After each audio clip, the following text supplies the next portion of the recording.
जय हिंद, वंदे मातरम। आज की वीडियो बीएससी प्रीवियस के लिए है और प्रीवियस में पेपर भी फर्स्ट है। सब्जेक्ट सभी जानते हैं कि रक्षा स्ट्रैटेजी या सैन्य अध्ययन, जिसको अंग्रेजी में मिलिट्री स्टडी के नाम से भी जाना जाता है। आज की वीडियो में हम लोग बात करेंगे कि जिस समय हमारा देश गुलाम था, उस समय भी हमारे देश में सेना हुआ करती थी। उस समय भी हमारे देश में हमारे देश के नौजवान सेना में हुआ करते थे। तो कौन सा ऐसा कारण था कि हमारे देश के सैनिक हमारे देश में सेवारत होते हुए भी उसे हम राष्ट्रीय सेना का दर्जा नहीं दे सकते थे या राष्ट्रीय सेना का नाम नहीं दे सकते थे। तो आज की वीडियो में हम लोग जानेंगे कि ब्रिटिश कालीन भारतीय सेना को राष्ट्रीय सेना क्यों नहीं कहा जाता या राष्ट्रीय सेना क्यों नहीं माना जाता। तो आज का जो विषय है, ब्रिटिश कालीन भारतीय सेना को राष्ट्रीय सेना ना मानना, इसका ये टॉपिक है। ब्रिटिश कालीन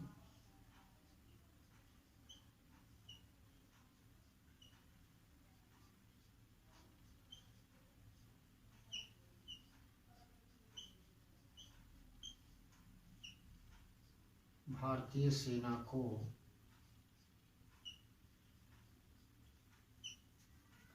राष्ट्रीय सेना क्यों नहीं माना जाता।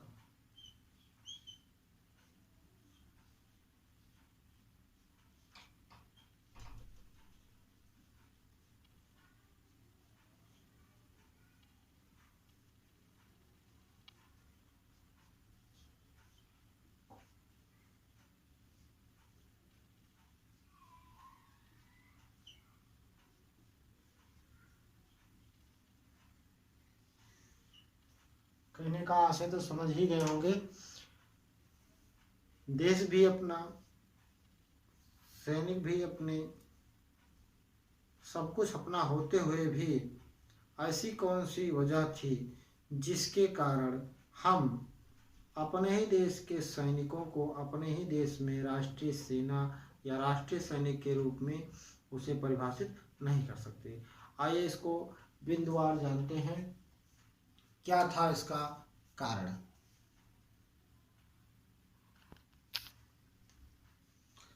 इस प्रकार से जो ब्रिटिश कालीन सेना थी उसे राष्ट्रीय सेना नहीं माना जाता था। उसके मुख्य बिंदु ये हैं कि जो सेना भारत के अलावा राष्ट्र, जो अलग राष्ट्र हैं जैसे ब्रिटिश, तो यह सेना जो अंग्रेजों द्वारा बनाई गई थी वह भारत के अलावा अंग्रेजों के राष्ट्रों की सुरक्षा करती थी, अर्थात ब्रिटिश राज्य की सुरक्षा करती थी। ये भारतीयों के लिए कम और अंग्रेजों के लिए अधिक कार्य करते थे। दूसरा जो इसके राष्ट्रीय सेना ना माने जाने के कारणों में से एक बिंदु है, वो है अंग्रेजों ने अपनी ये जो सेना बनाई थी भारतीयों की, अपने निहित स्वार्थों के लिए बनाया था, अपने निहित स्वार्थों की पूर्ति के लिए बनाया था, ना कि ये भारत के लिए बनाया था कि भारत के जो भारतीय सेना को भारत की ज़रूरतों के हिसाब से या उनके अनुकूल बनाया हो।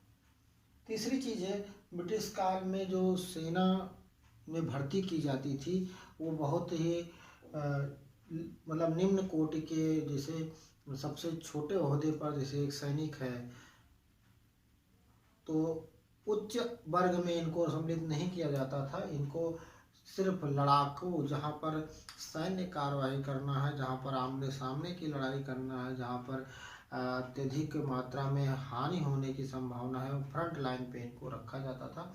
किंतु जहाँ पर ऑफिसर ग्रेड की बात होती थी या उच्च पदों की बात होती थी, वहाँ पर ये ब्रिटिश द्वारा नियुक्त किए गए ही उच्च अधिकारियों को रखते थे। इस प्रकार से ब्रिटिश काल में जो सेना में भर्ती होती थी सैनिकों की, वो सिर्फ लड़ाकू प्रजातियों की ही भर्ती करते थे। उच्च कोटि के जो ऑफिसर होते थे उनकी भर्ती के लिए वो अलग से अपने ब्रिटिश से या वहाँ से अपने ब्रिटेन से लेकर आते थे अधिकारियों को। तो इस कारण से भी इसको राष्ट्रीय सेना का दर्जा नहीं दिया जा सकता था। चौथा कारण है ब्रिटिश काल की जो सेना थी वो भारत के लिए कम और अंग्रेजों के लिए, अंग्रेजियत के लिए या ब्रिटिश सरकार के लिए, ब्रिटेन के लिए अत्यधिक काम करती थी। जो इसकी एक वजह ये भी है कि जो सेना राष्ट्रीय सेना हम तब कहेंगे जब वो हमारे देश केवल अपने ही राष्ट्र के बारे में अत्यधिक मात्रा में सोचे, हम तब उसे राष्ट्रीय सेना का नाम दे सकते हैं। तो ये 4 महत्वपूर्ण बिंदु हैं जिनके द्वारा हम राष्ट्रीय सेना का दर्जा भारत उस समय ब्रिटिश काल के समय में जो हमारे सैनिक थे या सेना थी भारतीय, उसको हम राष्ट्रीय सेना का दर्जा नहीं दे सकते हैं। भारत के अलावा अंग्रेज के राष्ट्रों की सुरक्षा करना, अंग्रेजों के द्वारा निहित स्वार्थों हेतु भारतीयों की भर्ती करना और केवल भर्ती में केवल छोटे तबके के जो छोटे सैनिक होते थे, सैनिक रैंक के होते थे, जिनको अत्यधिक मात्रा में आमने सामने सीने पे गोली खाने तक की जहाँ पर नौबत होती थी, ऐसे में ही उन छोटे निम्न वर्ग के कर्मचारियों की ही भर्ती करते थे और अंग्रेजों के काम में अधिक आते थे।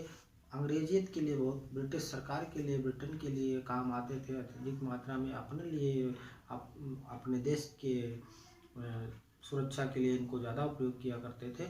इसलिए इन बिंदुओं की वजह से जो एक राष्ट्रीय सेना होती है उसका एक कर्तव्य होता है कि वो अपने देश के प्रति वफादार रहे, अपने देश की सुरक्षा, संरक्षा और मान सम्मान के प्रति हमेशा ही वफादार रहे। तो इस प्रकार से इन कमियों के चलते ब्रिटिश कालीन जो भारतीय सेना थी उसे राष्ट्रीय सेना का दर्जा हम नहीं दे सकते हैं। तो आज की वीडियो में हम लोगों ने जाना कि ब्रिटिश कालीन जो भारतीय सेना थी उसे राष्ट्रीय सेना क्यों नहीं कहा जा सकता। तो आशा है आपको ये बिंदु समझ में आ गए होंगे। ये महत्वपूर्ण बिंदु, ये महत्वपूर्ण प्रश्न भी आपके पीछे के वर्षों में पूछे जा चुके हैं। आपके कानपुर विश्वविद्यालय द्वारा ये वर्ष 2002 में पूछा गया प्रश्न है कि भारतीय जो सैनिक होती थी या भारतीय सेना जो होती थी या ब्रिटिश कालीन जो सेना होती थी उसे राष्ट्रीय सेना का दर्जा या राष्ट्रीय सेना क्यों नहीं कहा जा सकता है। तो आशा है आपको ये चीज़ समझ में आ गई होगी। आपके पेपर में आने पर आप इसे अच्छे से लिख पाएंगे और आपको समझने में शायद सुविधा हो। तो आज की वीडियो में बस इतना ही। मिलते हैं अगली वीडियो में एक नए बिंदु के साथ। तब तक के लिए इजाज़त दीजिए और इसका स्क्रीनशॉट अवश्य ले लीजिए। आप अपने चैनल को लाइक सब्सक्राइब करें, जो अपने दोस्तों के साथ शेयर करना ना भूलें। जय हिंद।